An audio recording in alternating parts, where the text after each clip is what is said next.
Hi there. My name's Matt, and I'm an OTA student at McHenry County College. Today, my group and I are here to talk to you about fine motor skills.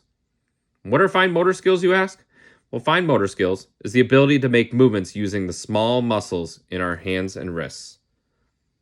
And those are very important. There are a lot of activities that are done using this, such as buttoning and unbuttoning a shirt, writing using a pen or pencil to be able to hold that pen or pencil, to press keys on a keyboard, or play skills such as grabbing Legos and stacking them, or even playing a board game and grabbing those board game pieces.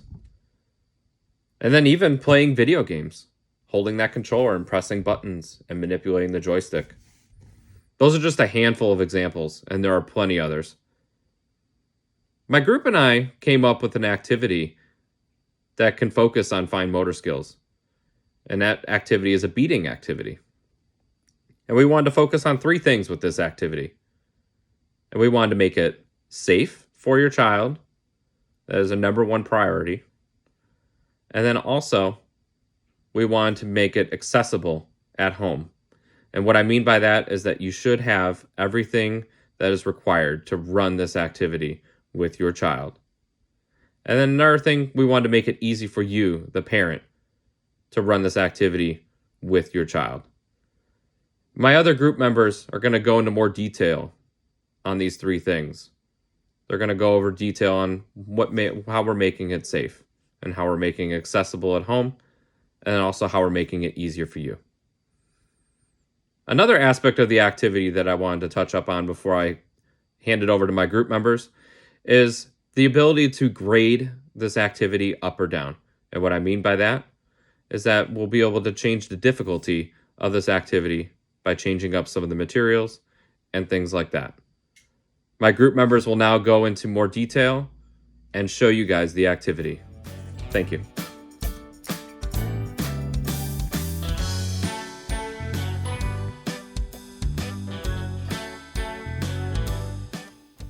Hi, I'm Ashley, and I'm an OTA student at McHenry County College. Today I'm going to demonstrate fine motor activities with supplies you may have at home. Fine motor is small hand muscles that help with pinching and grasping. Today we're going to use Cheerios, noodles, toilet paper roll, paper towel holder. Some have the bottom at the end. That's great too. And yarn. We're going to start with the Cheerios, and we're going to thread them through.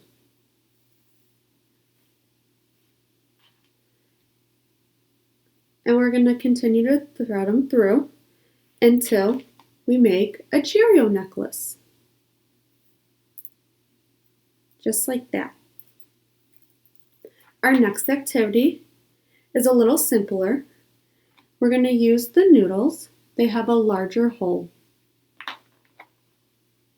So what we're going to do is we're going to continue to just thread the noodles through.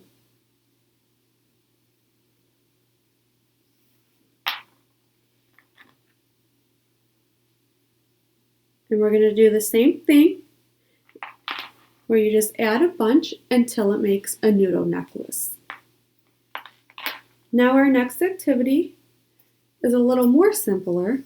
We're going to use our toilet paper roll and our paper towel holder. What I did with the paper towel roll is I cut them into pieces so they have a larger hole. What we're going to do is we're just going to stack them.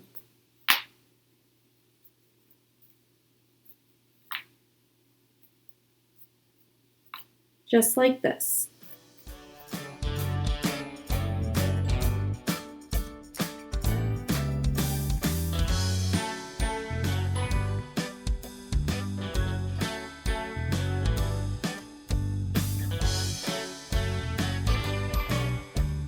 So for this portion of the video, I'm going to be making it a little bit more challenging for those older kiddos, maybe 3 or 4, or for the younger kiddos that just really do need a challenge.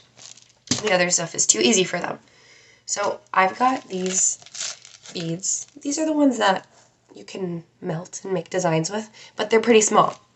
If you have regular craft beads, those will work too. I also have plain yarn and very thin ribbon. If you have fishing line, that would be perfect for this activity because it's very thin and it helps the kids to learn to manipulate small, tiny things in their fingers. So same as the other activity, we're going to be stringing things, but to make it a little bit more challenging, mom or dad, or aunt or uncle, grandma, grandpa, whoever you are, you can make a pattern of pre-strung beads on a different string. So then you can give this to your kiddo and have them follow it. And they're going to want to follow it. They're going to want to do this challenge because it's fun. Who wouldn't want to make a pattern? And it's going to help if you have a bucket of beads or just a bowl. A bowl is fine because they're going to really need to dig in and use their little fingers just like this to find the perfect color to try to win the game and make your pattern. If a random pattern like this is too hard, you can do a repeatable pattern or something with less colors so they're not trying to dig through the entire bin of beads to find the right color. If there's only 2 or 3 colors, it'll be a little bit easier for them. If it's too hard to string beads on the ribbon or the yarn or whatever you have, you can use tape to tape just the very end and the beads will glide on nice and easy. And to make it even more fun, once they're done beading their string, you can tie it and make a little necklace or bracelet for them.